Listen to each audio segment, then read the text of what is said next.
Hello lovely viewers, welcome to my channel. I am Anna, hope your day is so well. If you like the video, don't forget to subscribe to the channel. New York, it's my favorite week of any Bachelor or Bachelorette season, and now we get to see Hometowns week for the very first Golden Bachelorette. Joan said that she is moving towards love with her final four, but she isn't in love just yet. She feels that she is protecting her heart. Her first stop was Lake Tahoe, Nevada to visit Guy's family. It looks beautiful there. They hit the lake on a boat, and Guy shared his favorite family memories of his time there with Joan. She got behind the wheel. Guy put his arm around her, and Joan did some driving and did great. Guy shared a story about Lake Tahoe where if you throw a stone in the lake, you get your wish. They said them out loud, and that was really cute. Gina, to be honest, I was looking for those hidden signals like the ones we saw on Joey and Daisy's date, where he said he hoped she found happiness no matter what. Guy's wish was to make incredible memories with an incredible woman, and Joan's was to find someone to spend her golden years with. Insert the eyes emoji here. Is it a signal that Guy is not the one since she didn't mention him specifically? Once they had some time to sit and talk, Joan said that feels some guilt creeping in when she feels happy with Guy or with any of the men. She said she feels she needs to let go of him a little bit. Guy reassured her that he wasn't looking to replace Joan, but he just wanted to find happiness in his golden years. Guy took Joan to meet his brothers, sisters, 3 of his children, and his adorable baby grandson. Joan and Guy regaled them with tales of their first group date, and even the tale of Guy reassuring Charles that he did nothing wrong when his wife died of a brain aneurysm. His sister Greer was so happy to see Guy feeling good again.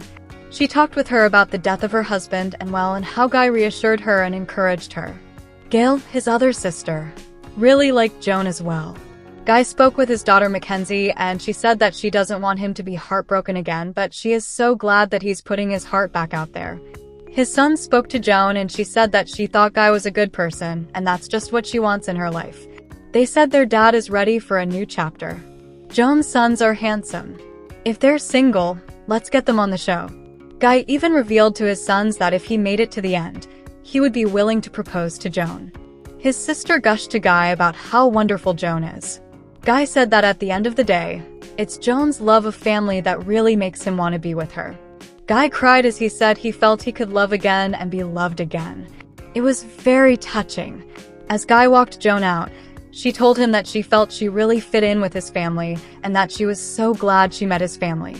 She found them to be really great, positive people. Guy told Joan that he's fallen for her big time. It was sweet. Joan's next stop was Chicago. She had 2 hometowns here, but her first was with Pascal. She met up with Pascal for some coffee at an outdoor cafe. You know, they would go to his salon. He said he was in charge today, and he also called her Joni. Adorable. His staff gave him and Joan a warm welcome as he walked in, and his salon was beautiful. It looks like a day spa. It had 2 floors. Joan washed a man's hair, and then she got to try out his salon for herself. She got the VIP experience. Joan said that she loved the salon so much she didn't want to leave. Pascal said that he got his heart broken big time in the not-so-distant past, and he said that's why he is guarded. Joan told him she worried he wasn't that into her. Pascal said that he wants to try to love again, and he wants a companion. Joan said she didn't know if she was fully ready, but Pascal said he liked where they were with their relationship right now. Joan got in his convertible, and they drove away on an exciting ride to meet his family. Pascal said it was the longest time that he was away from his children, so he was so excited to see them again and for them to meet Joan. She met his older daughter, son, grandson, and granddaughter, as well as a few friends. His grandson looks like a baby Pascal. Maxim, his son, has a great head of hair. His son said that his dad has had a lot of girlfriends, but that he's sick of dating and ready to find the one. He loved meeting Joan. Pascal cried as he talked about leaving for this journey on Father's Day and how much he loved him. So cute. Max said he's never seen his dad cry and get that emotional before. Joan told Pascal's daughter that her father reminds her of her late husband John. Everything he did was big, and she feels that same energy from Pascal. His daughter told Joan that she really hoped that she would pick her dad. Joan admitted she was worried Pascal wouldn't pick her back, and Natalie said that she didn't feel that from her dad at all and tried to put Joan's mind at ease. Price asked if Joan had any grandkids, and she had a cute exchange about whether or not she kissed his grandpa. Joan is so wonderful with kids. He didn't make any grand professions as Joan left. Joan, however, said that her feelings for him are continuing to grow. Joan continued her time in Chicago by visiting Jordan's hometown. She said that she loves his young energy. He took Joan for some classic deep dish pizza and they had some rainbow cake. I'm not sure where it's from, but Jordan said it was the best in the country. They did a Chicago handshake, which is a shot. Things seemed easy and fun with them. He took Joan to meet his family. She met Jordan's brother and his daughters. They talked about his disastrous performance on ice skates. She said she thought that because Jordan was from Chicago, of course, he would know how to ice skate, Jordan's one brother got married after just a few months, so he's optimistic about this process. Jordan's daughters said they weren't surprised when he revealed to them that he's not ready to get engaged yet.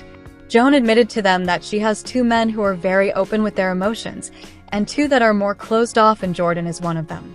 They say it's because he's afraid of getting hurt again after his painful divorce. I felt like Joan left with a lot of questions.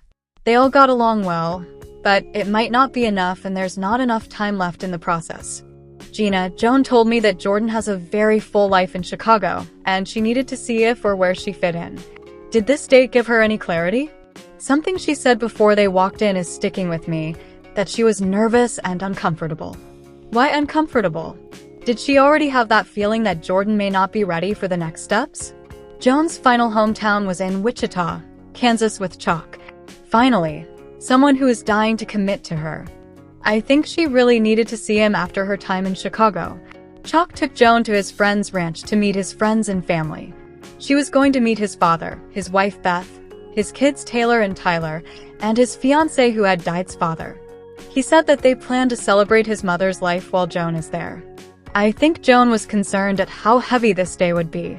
There was a whole party of people waiting for them to arrive, and his kids right away said that they could see how confident their father was in his love for Joan. Wow. Joan said she loved feeling his friends' and family's love for Chalk. The tribute to his mom was very sweet. They showed a photo from the past and Chalk's mom was a stunner. Wow. Gorgeous woman. This was one of the most emotional Bachelor Nation segments I've ever seen. What a special moment they let the world in on.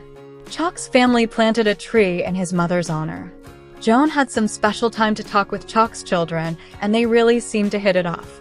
Chalk's daughter was beaming as she heard Joan talk about how she wished she could have gone with Chalk when he left after their grandmother died. Chalk's friend asked him what he sees in Joan, and he said he loves how she puts family first and that she's just a beautiful person. Joan also shared a touching moment with Kathy's father, where he said that he loved seeing Chalk show emotion and put his arm around her because he had never seen him like that with anyone except for his daughter. Joan knew that was a very high compliment, and I think she knew just what to say to him in return. Joan is amazing. He added, "Your family if you want to be." Wow, this really could be the endgame for Joan. Chalk's dad said this experience didn't seem like him at all, but that once he met Joan, he understood. He thinks they work well together. Chalk's dad said that he thinks that Joan loves him back. "I don't think I've ever seen you spark like this before," his dad said. Chalk's dad told him that he knows his son is in love and that he needs to stop trying to dodge it. "There's love there," Chalk's dad said. "How special is this date?" Chalk checked in with Joan and asked her how she was feeling. Joan said she felt more than she ever expected. "I'm falling," Chalk said. "Promise not to break my heart." "Ah, I'm in. I'm falling in love with you," Chalk finally said to Joan. Joan felt so relieved and she seemed to have a perfect day. We're wrapping up here for today, but the excitement of trending gossip doesn't stop here. We'll be back with new surprises very soon. So stay tuned and don't forget to subscribe.